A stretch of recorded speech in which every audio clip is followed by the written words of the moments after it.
O Senhor esteja convosco. Ele está no meio de nós. Proclamação do Evangelho de Jesus Cristo segundo Marcos. Glória a vós, Senhor. Naquele tempo, alguns fariseus se aproximaram de Jesus para pô-lo à prova. Perguntaram se era permitido ao homem divorciar-se de sua mulher. Jesus perguntou: o que Moisés vos ordenou? Os fariseus responderam: Moisés permitiu escrever uma certidão de divórcio e despedi-la. Jesus então disse: foi por causa da dureza do vosso coração que Moisés vos escreveu este mandamento. No entanto, desde o começo da criação, Deus os fez homem e mulher. Por isso, o homem deixará seu pai e sua mãe, e os dois serão uma só carne. Assim, já não são dois, mas uma só carne. Portanto, o que Deus uniu, o homem não separe. Em casa, os discípulos fizeram novamente perguntas sobre o mesmo assunto. Jesus respondeu: quem se divorciar de sua mulher e se casar com outra, cometerá adultério contra a primeira. E se a mulher se divorciar do seu marido e se casar com outro, cometerá adultério. Depois disso, traziam crianças para que Jesus as tocasse, mas os discípulos as repreendiam. Vendo isso, Jesus disse: deixai vir a mim as crianças, não as proibais, porque o reino de Deus é dos que são como elas. Em verdade vos digo, quem não receber o reino de Deus como uma criança, não entrará nele. E abraçava as crianças e as abençoava, impondo-lhes as mãos. Palavra da salvação. Glória a vós, Senhor. Pode sentar-se.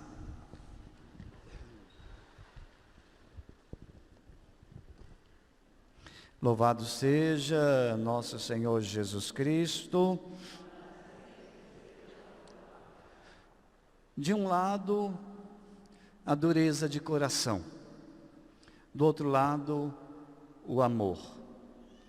De um lado, criar laços, criar comunhão, comunhão de amor. Do outro lado, o rompimento e a separação. Qual seria a vontade de Deus? Você vai responder: óbvio, padre, que a vontade de Deus é o amor, é criar laços, é a comunhão de amor. É verdade, mas nem sempre nós agimos dessa maneira.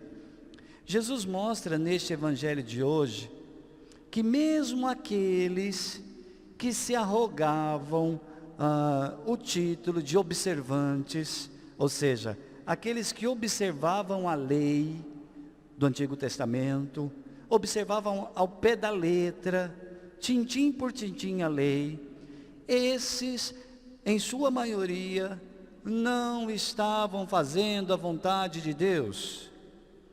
Veja que paradoxo. Obedeciam às leis do Antigo Testamento, mas não estavam fazendo a vontade de Deus. Por quê? Justamente ao observar a lei, eles estavam fazendo o oposto da vontade de Deus, porque eles não estavam criando laços de amor.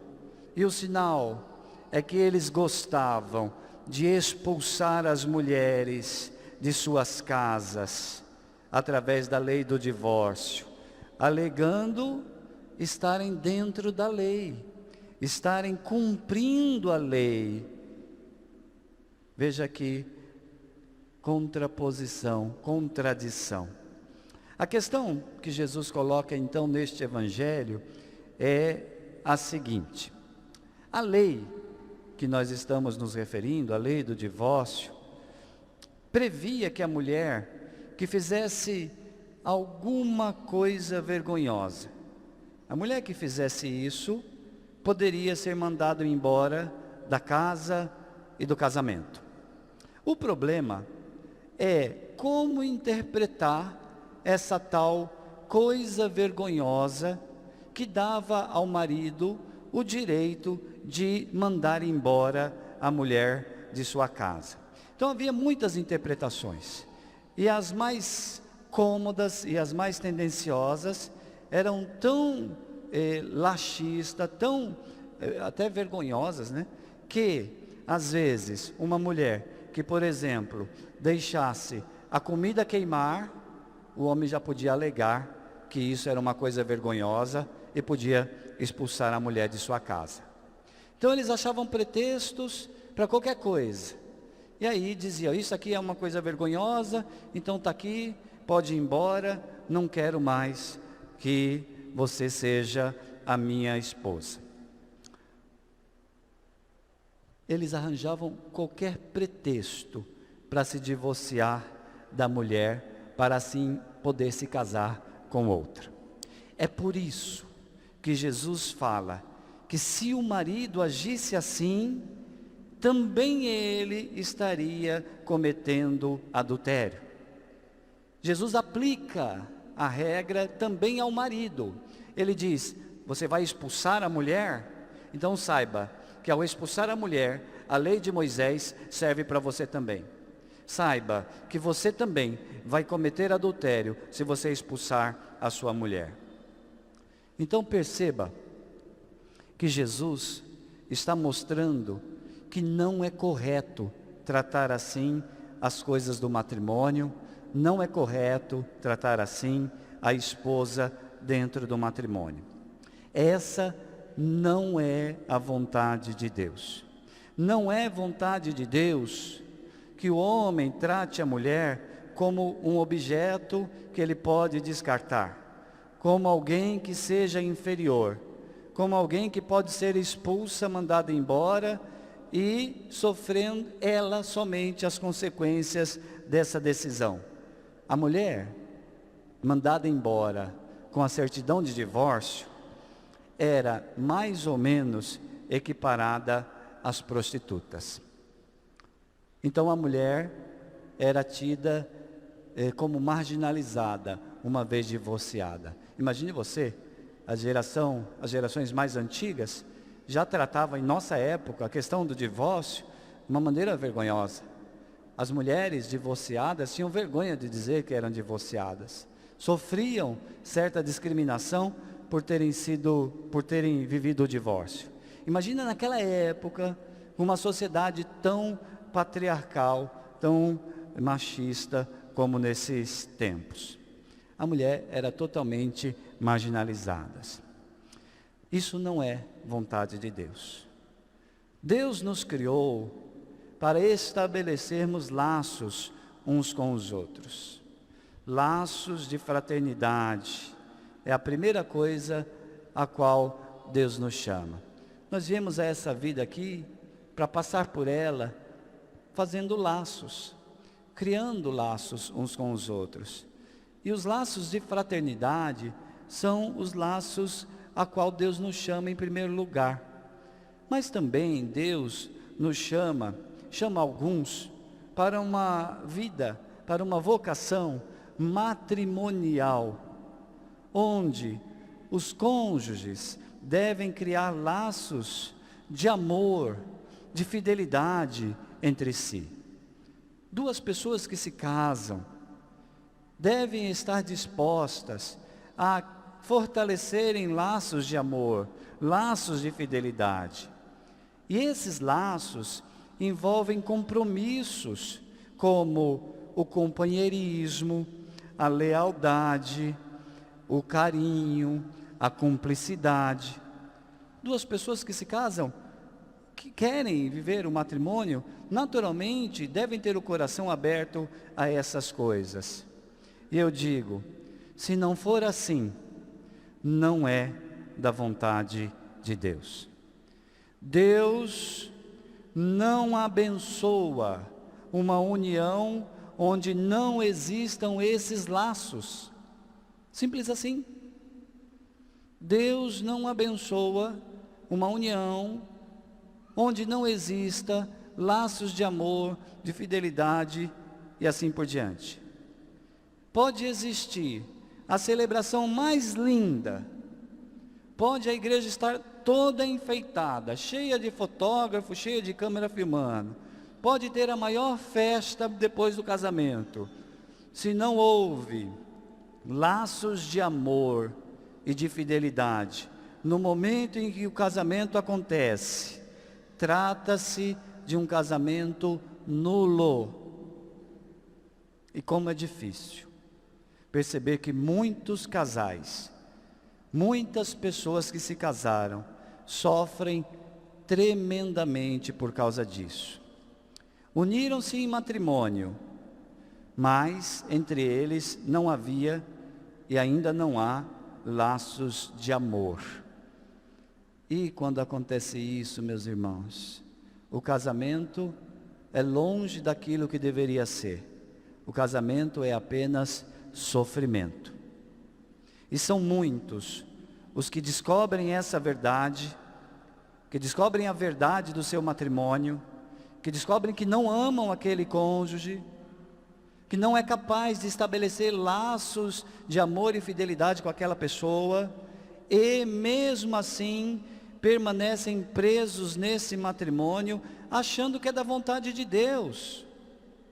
Eu me casei, então é da vontade de Deus, e eu tenho que aguentar até o fim.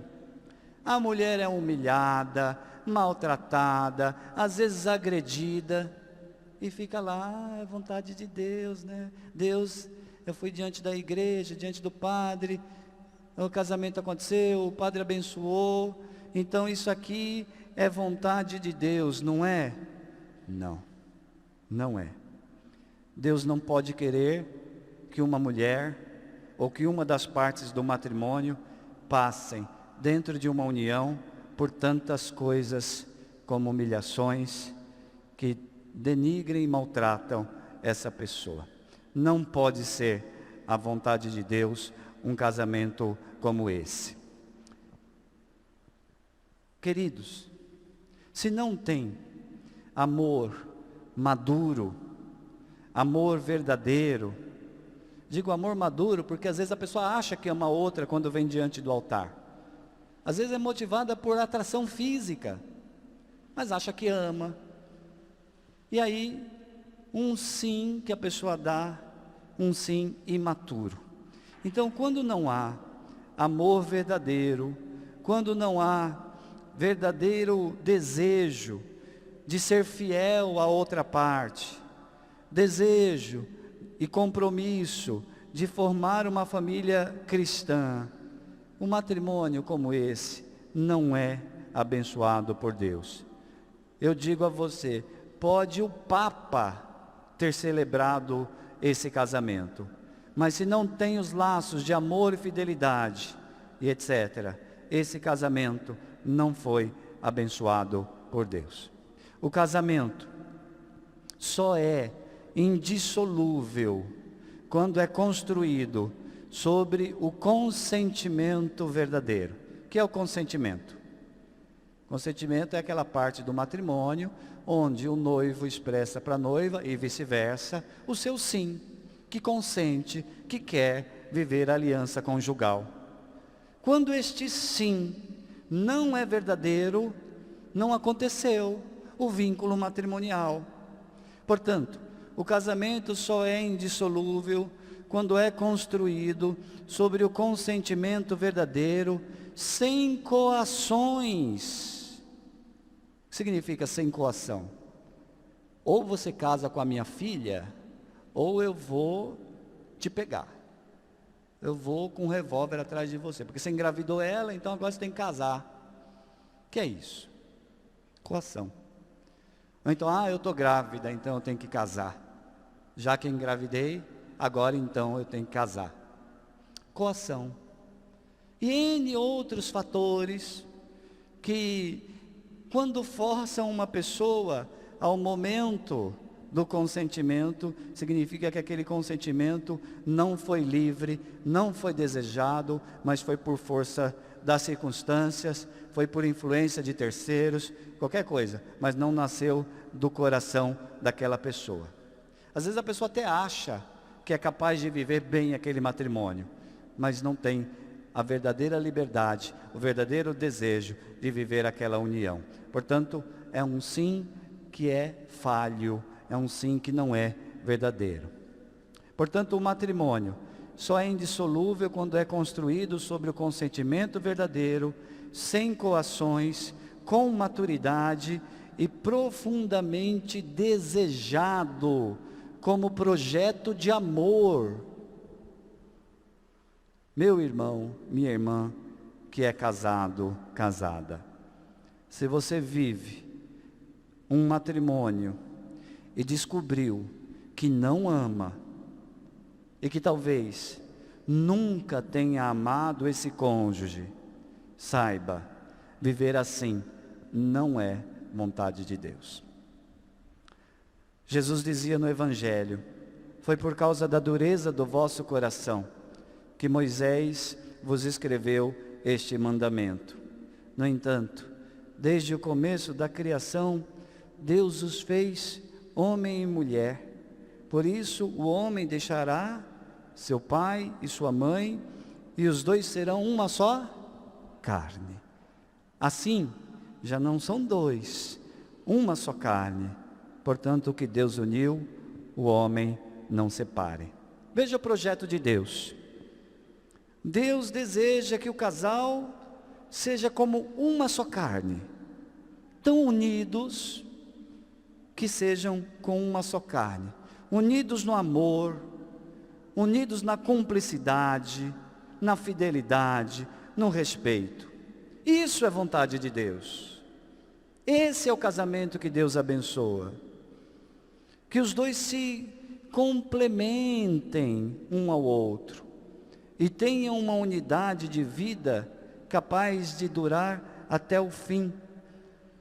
Dificuldades, brigas, desentendimentos fazem parte da vida a dois. São duas pessoas. Pessoas têm cabeças diferentes, têm opiniões diferentes. Ninguém é obrigado a pensar igual ao outro. Por isso, existem desentendimentos, às vezes discordâncias, mas todas as tribulações são superadas quando de fato existe laços de amor e fidelidade entre as duas partes. Como dizia a primeira leitura, Deus fez a mulher da costela de Adão. Portanto, alguém com a mesma dignidade que o próprio homem. Alguém em pé de igualdade com o homem, não inferior, nem superior, em pé de igualdade, semelhante a ele, osso de seus ossos, carne de sua carne. Há uma equivalência, é meu osso, é minha carne, ou seja, é igual a mim.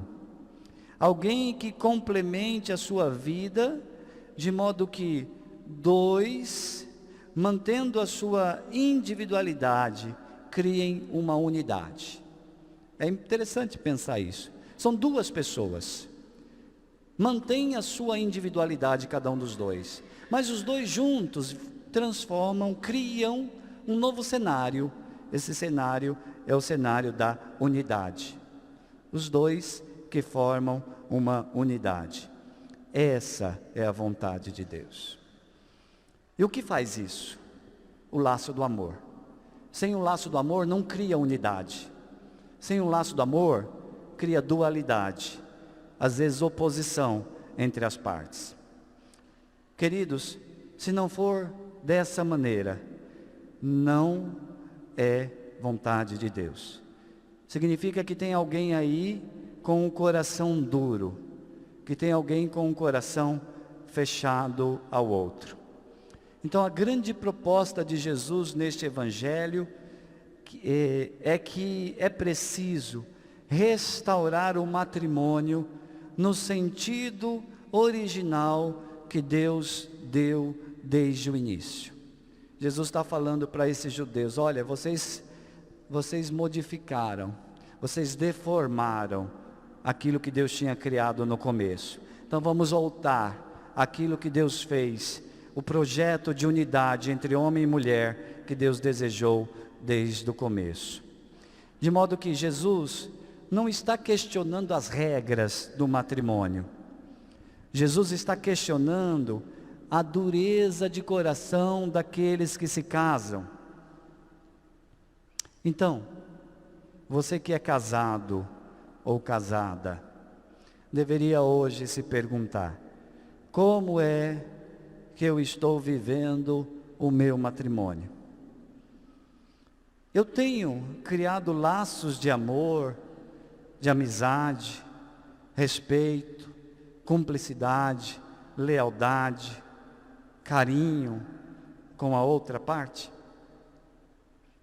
Ou a dureza de coração está atravessando a minha relação conjugal?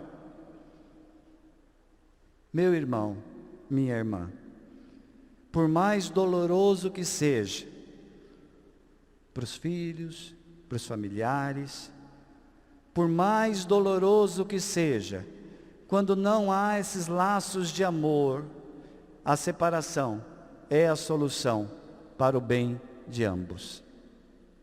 Repito com muita tranquilidade isso, porque isso aqui é até parte da doutrina da igreja, do Código de Direito Canônico. Quando não há laços de amor, de fidelidade, de compromisso e etc., a separação é a solução para o bem de cada uma das partes. O vínculo do matrimônio vai ser mantido até a pessoa não pode se casar novamente, até que se prove o contrário. Porque na igreja existe uma coisa que se chama tribunal eclesiástico. Esse tribunal, ele vai julgar aquele matrimônio através de um longo processo e vai julgar se esse casamento realmente teve a bênção de Deus, se constituiu de fato como um vínculo matrimonial. E se por acaso constatar que não houve a bênção, significa que não houve o vínculo, e esse casamento vai ser declarado nulo. Não é dissolução do vínculo, não é, eu quero anular o meu matrimônio, não existe. O matrimônio é indissolúvel por natureza.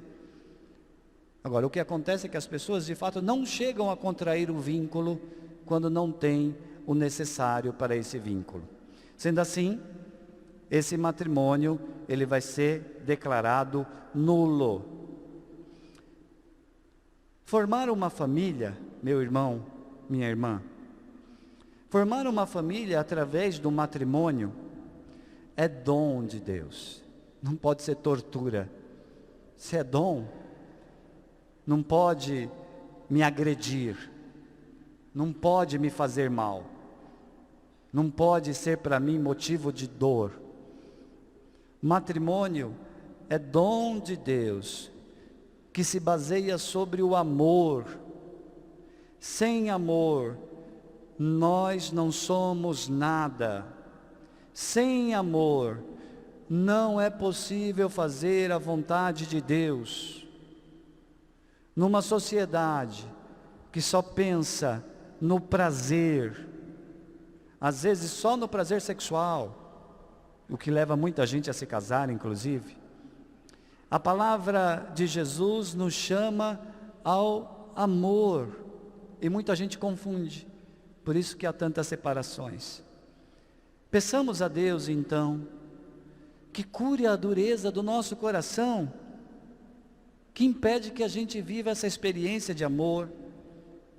Peçamos que Ele cure a dureza do nosso coração, e assim nós tenhamos um coração capaz de amar, capaz de gerar laços, independente do seu estado de vida, casado, solteiro, religioso, religiosa, independente do seu estado de vida, peçamos que o Senhor nos dê essa graça, porque nós fomos criados por amor e para o amor. Que o Espírito Santo forme em nós esse coração novo, capaz de amar. Louvado seja nosso Senhor Jesus Cristo. Para sempre seja louvado.